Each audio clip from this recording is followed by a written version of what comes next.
Welcome to our improvised show here called On Books. And it's called that because I'm sitting on books. I'm Christopher Meeks, and I'm with Daniel Will Harris. I've known Daniel for nearly 30 years. Well, not quite 30, 25, what the heck. He and I worked together at one of the top, for one of the top all-time self-publishers of all time, a guy named Peter McWilliams and his company Prelude Press.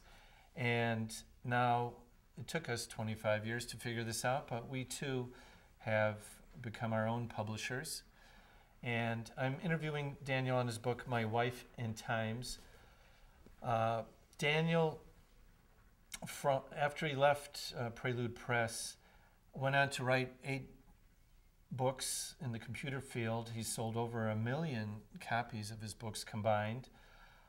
He's also writes his own column now that is emailed to 30,000 subscribers. Daniel also happens to be, I think, one of the most brilliant graphic designers around. He has his own company there too. He designed not only his cover, but my book cover.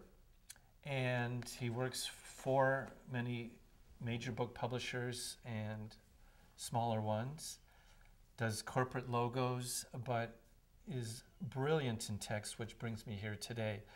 And Daniel, I want to ask you about My Wife and Times and your column, and why did you choose to write what you do, which is basically about funny incidences in your life? Well, you know, you've always said as a writing teacher that you should write what you know. So I'm writing about what I know. But the other thing is, and in the foreword of the book I call it, there's lolchemy, and it's like the LOL shorthand, laughing out loud, and alchemy.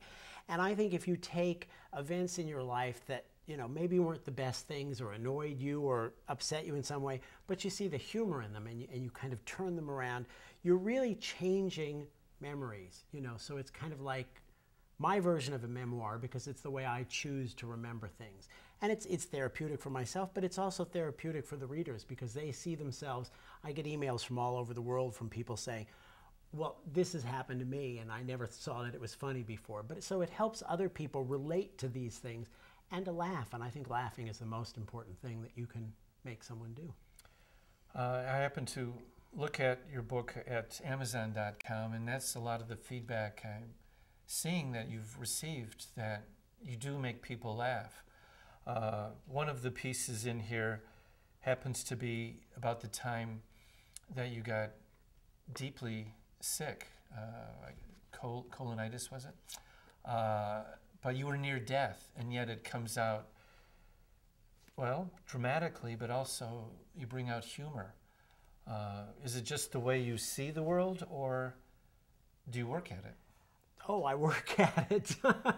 I mean, while this stuff is happening, you know, you're like any other person, and it's annoying or it's scary or something like that. But, you know, on retrospect, you can really, you have time, you have the luxury of time to decide, how do I want to remember this situation? And that piece in particular was, I didn't even think of it at the time, but it was a very personal piece and it was very honest. I found that I didn't even realize all the stories in here are very honest.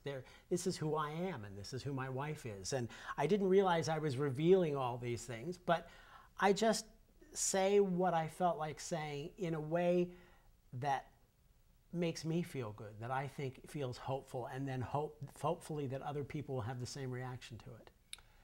You know, as a creative writing teacher, I've found probably the most difficult thing I find that writers have is breaking through to that sense of honesty. And since I've known you, you've been quite open. What might you recommend to other writers? How do you get to that level? Well, one thing that's really helped me is keeping a journal. And I keep a journal every day. And sometimes it's many pages, sometimes it's just a paragraph. There's a lot of whining, because it's good to get the whining out so the whining doesn't get into the writing. And so I think that's helped too, because then you get used to just really saying what's happened to you and what's in your mind and what's on your heart. And so that's part of it. And then the other thing that I tell people when they ask about writing is I say, write as you'd speak.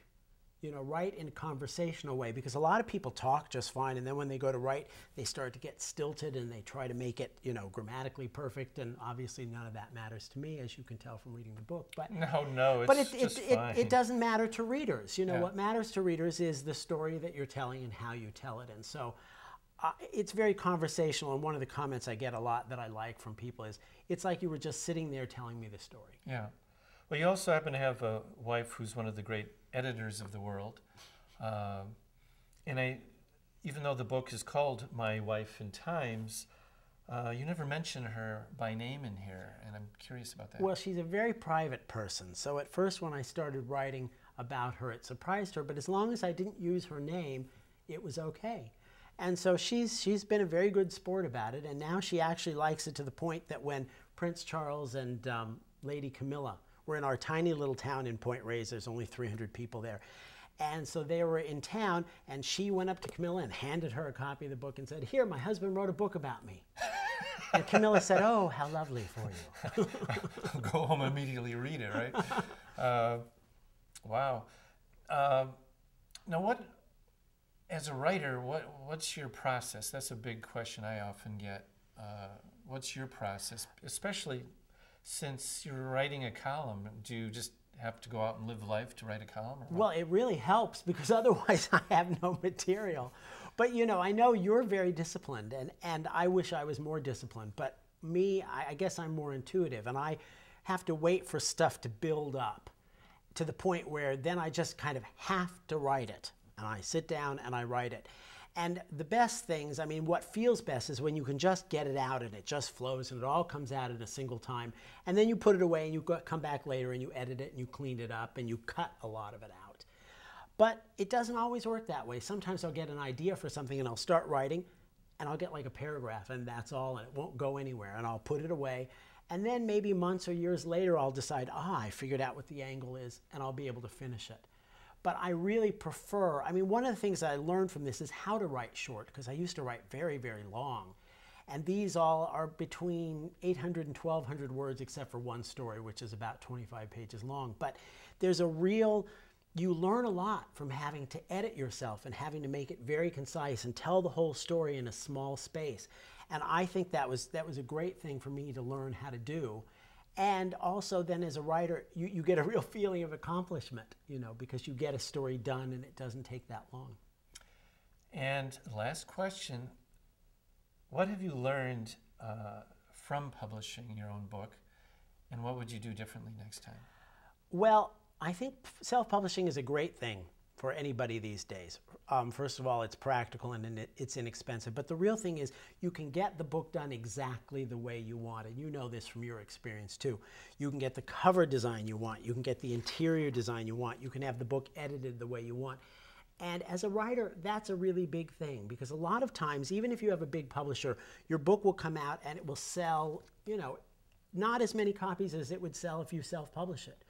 But this way, you not only get the sales, you get it just the way you want it. And because you've self-published it, you know, and as you know on your book, you can have your email address and your website in there, and then you can really hear from readers. And hearing from readers is a fantastic thing, because you can find out what's moved people, what's affected people. You can really find out what pieces have really worked. And you hear from your audience, which is something authors traditionally haven't been able to do a lot. And that's maybe the single best thing. In fact, when we first got into the internet together, you were saying this is the great democratizer, and it seems to have been working that way. I mean, here we are on the internet. At any rate, the one thing I'll add about this is you and I both happen to be in publishing. Right. And as in being in the business, I learned you have to be obsessive. You have to get everything done right. I think the one thing I see people are doing wrong in self-publishing is it's so easy to get done. You just send some text over right. and it's published. Right. And we've obsessed over everything. It was very difficult for me to choose the stories, for me to decide how to organize the stories. all of that stuff took me a really long time, and I couldn't believe how long it took. But it's just like you say, you want it to be right so that when someone gets it, the order of the stories makes some sense, there's a progression in them, and that it's really right. I mean, now with print on demand, you could change it and you could print a new edition pretty easily. But it's really better just to get it done and get it done right. And, absolutely. And then you have something that you're really proud of as a writer, and you can give to people and people can buy. So absolutely. And so I really love self-publishing. I think it's great because it's, once again, it's when you're writing stories, you're going directly from your head into the reader's head. And this, it further eliminates the middleman. It lets you go even more directly, right from you, what you want to say to the reader. Excellent. Thank you for joining us on Books. Thank you.